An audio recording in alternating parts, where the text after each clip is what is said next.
روش باش ديسا ام وهون وچيروكا بندكي كرد بيجن افليليه هين لولو مايه كا چيروكا بنديچي دبيجن زلامكي كرد ويك جنتوا كدن بريد دچون رياوان دوربو يكي جوان جي ايدن رگو كا هر يك جمع ايدن سر پشتا خوك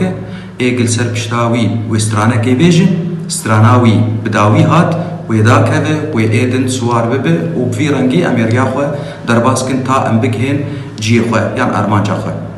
دبي اينا توادن لسر بشتا اي كرد سوار بو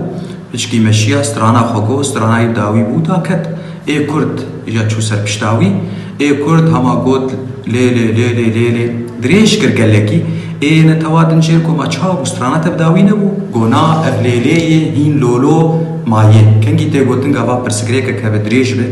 كبداوي نيه تبي كاتشاوا تبي افليليه هين لولو ماي بزمان عربي بينش يقول المثل الكردي هذا ليلي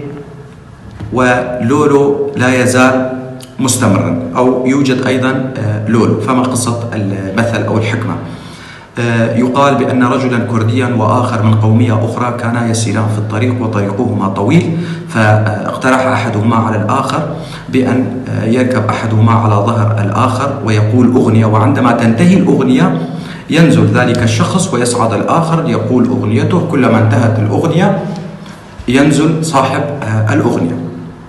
فصعد الرجل من القومية الثانية على ظهر الكردي فقال أغنيته، وعندما انتهت بضعة دقائق انتهت فنزل من ظهر الكردي، فعندما صعد الكردي أصبح يقول ليلي، فأصبحت هذه الجملة طويلة جدا. فقال له الرجل الآخر من يحمله: ألم تنتهي أغنيتك بعد؟ قال: هذه ليلي ويوجد أيضا لولو، بمعنى أن الموضوع طويل. يقال هذا المثل عندما تكون هنالك مشكلة طويلة أو أمر طويل معقد تقول: ألم تنتهي المشكلة أو الموضوع؟ يقول لك الآخر: أف ليلي هين لولو مايه وأف جيروكا بندية وسباس جوار.